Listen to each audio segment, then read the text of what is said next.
2024 has undoubtedly been one of the best but worst years for UFC, and I think one of the things that makes that so true is the title shots. People that have been fought in 4 years, people that are coming off of losses, number 8 or 9 ranked guys. It's pretty fucking insane. And not to say that all of the title contenders this year have fallen under that trope, but some of them, and way too many of them, I feel like have. We're doing a tier list today covering the 2024 title contenders. Basically, if you have fought for a title this year on the men's side or going to fight for a title this year, I think everybody has except for Holloway, Miocic, and then maybe Rakhmonov. I have him on here. If you're an S, then around that SA range, then this was totally deserved or long overdue. Like, you really deserve this shot. We're not really ranking the performance itself or where they went after that. It's just ranking them as a contender. Like, if you're an SRA, you were on a super good win streak, you beat one of the top contenders, like, this is deserved, there's no one else in the division, like, that, you know, that makes sense. If you're in, like, C or especially D, it's like, what the fuck are we doing? We're just gonna jump straight into this. We're gonna be starting with January and going all the way down to December, so we're gonna put Dricus Du Plessis up there in S, because if you're looking at his record, right, you're looking at before he got the title shot against Strickland, he had just knocked out Robert Whittaker, which, even if he didn't have a few names on the resume at middleweight or was on a win streak, I feel like that alone, like, it's Bobby Knuckles, you know, you don't just do that to him, especially, like, even now. Bobby's had, like, 3 primes, and he's in one of them right now. I mean, look how he came after the loss at Du Plessis. Like, he's still winning a lot of fights, or all fights since then, so it's pretty crazy to see. It's a huge win. He beat Brunson and Till as well, was undefeated in the UFC. I feel like it was just pretty just, because middleweight just didn't really have anybody else. I mean, DDP was next for Izzy anyways, but because it was such a quick turnaround, they gave the title shot to Sean. It's the butterfly effect. It's the Doctor Strange twitching out, looking into a million timelines, and this is the one we got. And it all added up, and now DDP is champ, so all credit to him. It kind of shows that the title shot was really deserved. Izzy was looping people at this point and was 1 or 2 fights away from most people calling him the middleweight GOAT, so at that time, DDP was next, taking out the number 2 guy in Robert Whittaker, and yeah, what a crazy timeline it fucking was, dude. We're going to put DDP in S. All right, up next we got Ilia Topuria. Now, we're going to put Ilia Topuria in the A tier. Now, why you're asking it's not S? With Topuria, I can't put him in S because all of the contenders that had to fight for the belt or were trying to fight for the belt had to go past Max Holloway. And Topuria, I felt like, purposely was kept away from Max. Like, they gave Max the Korean Zombie instead. And I feel like, I mean, maybe, you know what? Holloway would rather have had that fight, fought a legend, and maybe Topuria really just, that was the guy next for the shot, whatever. But it seemed to me like, in a world where Volkanovski had more contenders at the time, they would have booked Topuria versus Holloway. I feel like, you know, not to say that a 50-45 over Josh Emmett isn't amazing. Like, that's a really great win. He also had the sub over Bryce Mitchell. That's also a good win, but Volkanovski just really didn't have anybody else. I mean, this is Volk right after the fucking Makhachev duology. No, this is the 2 Makhachev fights.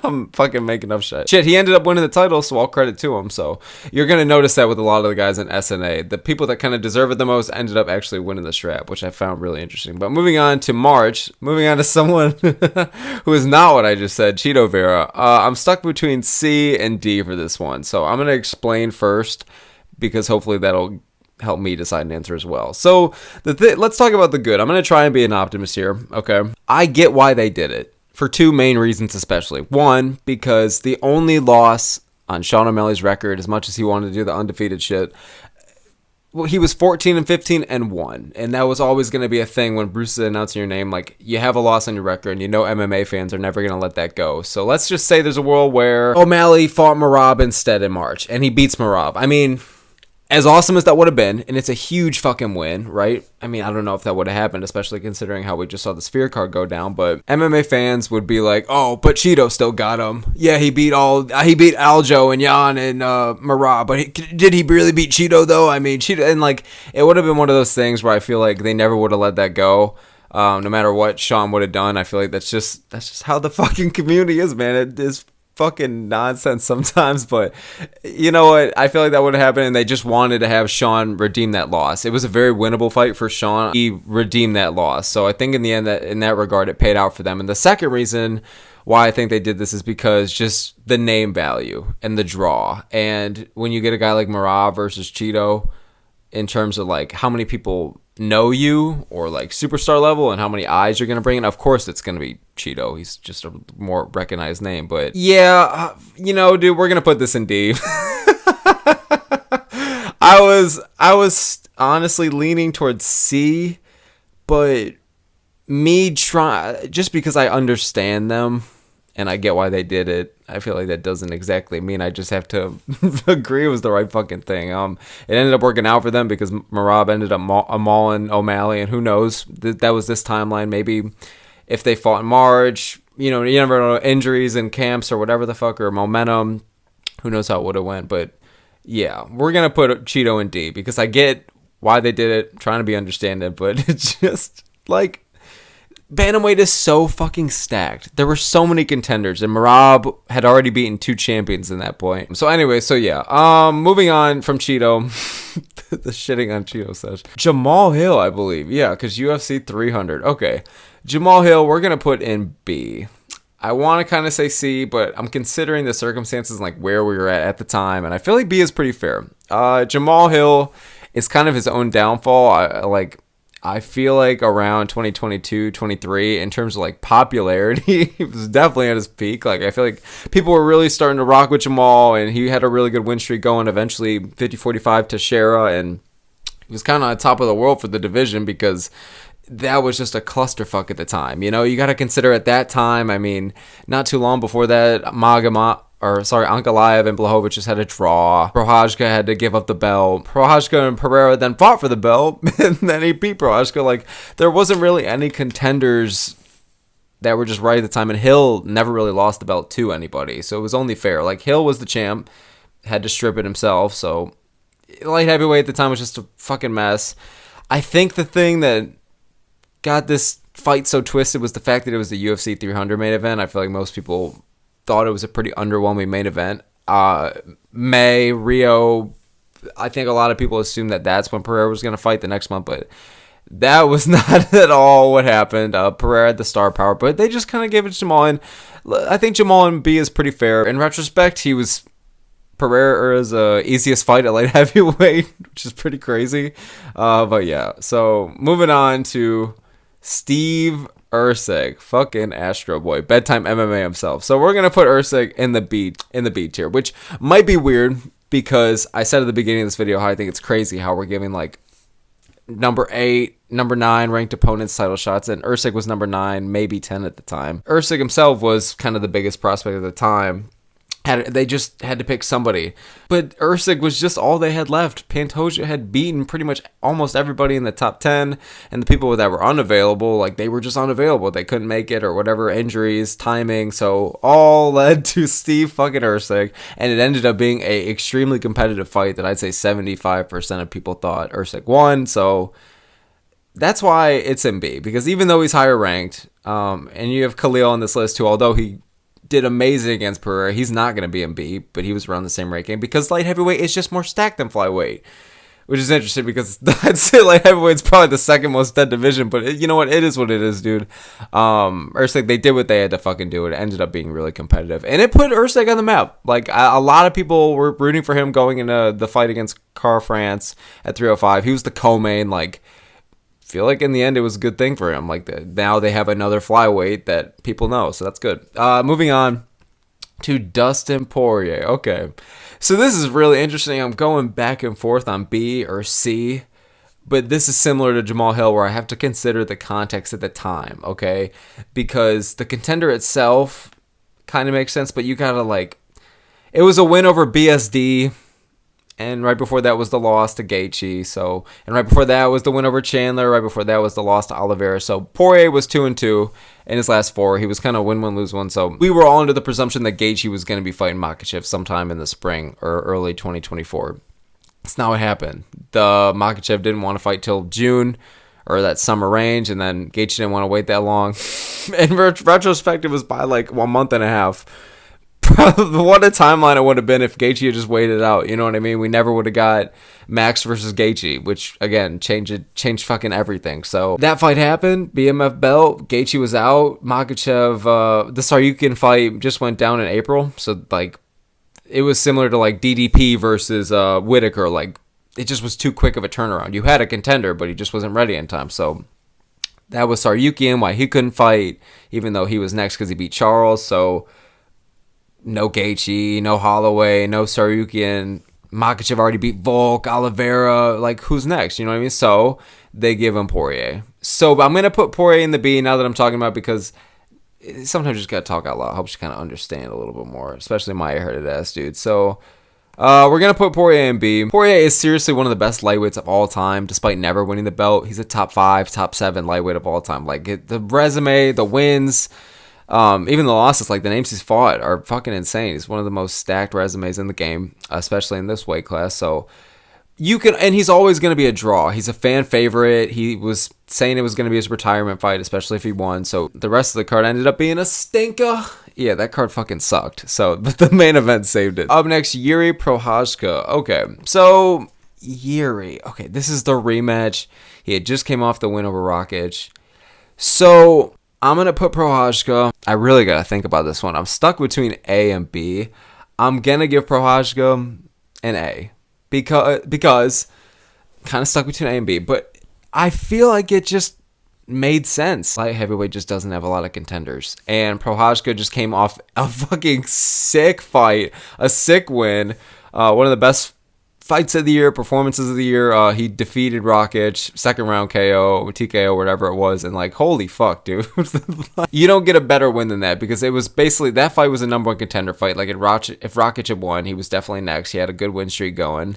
And Prochazka just came off the loss to Pereira, which a decent amount of people thought was an early stoppage, and Prochazka himself did, so there was always kind of a question mark-ish. Like, it wasn't a bad win. Like, it was a good win for Pereira, but there was a question mark-ish.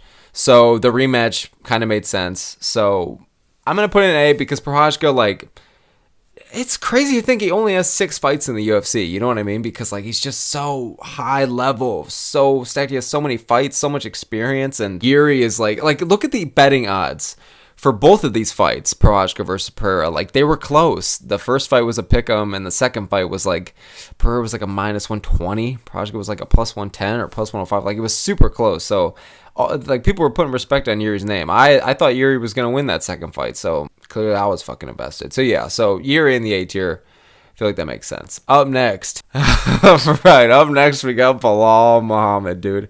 Alright. It's always tough to fucking talk about Belal because so many people don't like him. So if you ever say anything that's like hyping him up or stating facts in regards to like how well he's doing or some shit, immediately you're like a casual or a fucking prude or a lame ass or like whatever. But at the end of the day, I gotta put Belal Muhammad in the S tier. All right, I'm sorry. I gotta put him in the S tier, just because he was on like a 9-10 fight winning streak. When you look at the names he was beating at the time, and dude, I'm not saying I'm a Belal fan by any means. Like, I thought Leon as champ was worse, to be honest, because at least Bilal's fucking active and wants to fight. Like, Leon was like, you know, bro, I think I'm going to try and fight Gilbert Burns, yeah? Like, nobody wanted to see that shit. Maybe I'll get the quadrilogy with Usman, yeah? Like, nobody wanted to see that shit. So, and then you have Belal, who beat Gilbert, Brady by finish. Jesus Christ. Luque, Stephen Thompson, Damian Maia, Diego Lima. I mean, like, Jesus Christ. And was just going on a long-ass streak. And I get that he's not the most exciting guy or the most exciting personality, but neither is Edwards. Edwards is also fucking boring, but he had the amazing head kick KO, and he has a good backstory. But it's just like the guy was inactive, and he wasn't a draw, and he was just a bit boring in the cage most of the time. You know what I mean? The only exciting or good or memorable part most people got out of the fight with Diaz, which was how he got the fight for the belt, was the only part Diaz did well, that last minute. You know what I mean? So Leon just wasn't active and wanted to stray away. Belal at least is fucking active, and he was putting out good wins. Were they the most exciting? Absolutely fucking not. You know what I mean? Undoubtedly, he is far from one of the most entertaining fighters, and at the end of the day, he is the best. He's, if not the best, he's one of the best welterweights in the world right now. All right? He's just beating too many good names. Luque, Brady, Burns, Wonderboy, Edwards. Like, he just fucked them all up. None of them were really close. And he was just undeniable at the time. It's like the UFC was not pushing for this fight. And Belal even said in interviews after, he's like, I know I had to go out there and fuck it. I'm not even going to try and do a Belal impression. He was saying in interviews after the fight with Leon, he was like, yeah, I knew I had to go out there and I had one chance because I knew they weren't going to give me a shot after this. And he definitely was fucking accurate. You know what I mean? So he barely, it's insane with even the long ass win streak he went on that. He barely got the title shot. Whatever. We're going to put Belal on ass. Fucking just cry about it, dude. I'm sorry, guys. I'm sorry, all right? I'm not fucking buddies with the guy. I'm trying to just be fucking fair, a little pure. I'm sorry, all right? Fucking sue me for it. It makes sense. A 10-fight win streak is insane. So up next, we have Israel Adesanya, who we are going to put in the C tier. Yeah, let's go with C tier. The Izzy title shot, the only thing that like kind of takes it down from B to C is that like he had just gotten a rematch before. Like Izzy had a dominant run, loses to Pereira, wins it back, but then loses it again. And it's like, you know, and like he lost bad to Strickland. And I get that Izzy, other than Pereira, who had already moved up. So Izzy was the biggest draw in the division. He was the second best, some people say third, but second best middleweight of all time. It also, like, there's other contenders at middleweight, and you easily could have just ran it back with Sean and Dricus. So the Izzy fight, yeah, I get where they were coming from. It ended up being a competitive fight. Seems a bit, okay, you were the star, so we're gonna try and have you be 3-time middleweight champ. You're not really gonna have to go through a contender again. I don't know. It's not like the worst, man, but it just seemed like they were kind of just giving. I don't know. Look at me, dude. I don't even know what the fuck to say. Like I'm a little defeated on this one. I just feel like it says it all. So we're just gonna keep busy and see. Moving on. Up next, we have Merab Dvalishvili. So I kind of set the tone with the Belal one. We're also going to put Merab in S. It's really similar to the Belal one, you know? I mean, I just think Merab, it wasn't pushed back as much by the fans. If anything, it was kind of accepted. Like, people wanted that matchup. They wanted to see that test for O'Malley. They wanted to see justice for Merab since he had beaten the 3 champions. It was on a good win streak, even though he didn't have the most exciting style, so this fight needed to happen. It could have happened before the Cheeto fight as well. We ended up getting at the Sphere. It was a little quick turnaround for O'Malley and Merab as well. They fought around the same time. And this fight just made sense. Bantamweight is super fucking stacked, and there's a lot of contenders in the making right now, whether it be prospects or top contenders that are just, you know, they're fighting amongst themselves, and some of them are getting close to title shots. But now we're waiting on Umar right now. The bantamweight division is always just fucking stacked and looking for contenders, and Merab, though, was just on top. And he fucking showed why he deserved that shot, because he went out there, fucking killed it, had a really good win over Sean, and it was just deserved. There was nobody else, and it's the right thing to do with that one. Anyways, moving on. Khalil Rountree. This one's really fucking fresh, and I feel like a lot of people have just been talking about it, so I'm not going to even touch on it too much. We're going to keep it quick. We're just going to put him in C. Just because, okay, did he do super well against Pereira? Absolutely. Did he give Pereira his toughest fight or his toughest test at light heavyweight? Yeah, which is insane to say, but this motherfucker who's sitting in C right now next to Izzy, he gave Pereira his toughest fight. Number 8 ranked Khalil. It was one of the fights of the year, and round 4 was one of the rounds of the year. Rountree just completely put himself on the map, increased his stock, gained a lot of new fans. He was already a respectable fighter, and we knew he was good, but I think he was just so overshadowed by Pereira because of just the gap in their resume and in their momentum and in their name value and in just their skills, to be honest. Like Rountree showed that he can go in there and fucking hang, but Pereira's just so fucking good, man. And like I said in a recent video, like if you didn't already have him in your top 10 fighters of all time, I mean, now I'm sure you do, you know. So Rountree put on Pereira's biggest challenge, and I really, really respect him for that. And it was a great performance, but I can't justify that it didn't make any fucking sense. The fight didn't make any fucking sense in terms of like why Khalil was chosen over Ankalaev, or some people wanted Pereira to go to heavyweight. I thought it was too soon, but Ankalaev, man, Ankalaev was the next contender, and they gave it to Rountree. It's just, we've already talked about this so much because it was just 307 fight week. So I'm just going to end it with the fight didn't make any sense. despite the result. Like, how the fuck did we get here? You know, the fight was still wacky as hell, and it shouldn't have happened, and it was number 8 ranked. But, and again, I'm glad we had it happen at the end of the day. It did a lot for Pereira. It did a lot for Pereira and Rountree, so everybody kind of won. I'm sure it did a lot better for Dana as well. So moving on, we're coming in the last 3 here. Up next is Max Holloway. So now we're getting into the 3 contenders that have not fought yet this year. Holloway's an S, simply just because who the fuck else? You know what I mean? 3-fight win streak. Arnold Allen, amazing win. An amazing knockout over a Korean Zombie. Holloway started getting people like, oh, okay, wow, so he can finish people. And then, of course, the performance of the year, the fight of the year, the knockout of the year, Max Holloway defeating Justin Gaethje. Schooled him in every round. And then obviously fucking knocked him out in the 5th round. And, like, I had Holloway winning this fight, but a lot of people did not. Gaethje was a huge favorite, especially when those odds opened up. Other than Volk, like, Holloway hasn't lost to any featherweight in a decade, and it's just insane to even say that. But the guy is so good. He's hit like 3 primes. I mean, right now he's still so young. It's like crazy that when you look at this matchup, you would think that Holloway is over 35, but he's still fucking young. He's 31 or 32.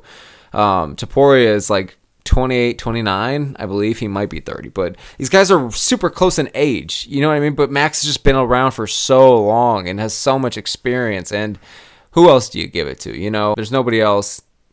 Rodriguez and Calvin Kattar as well. Like, he's beaten so many top contenders. He's next.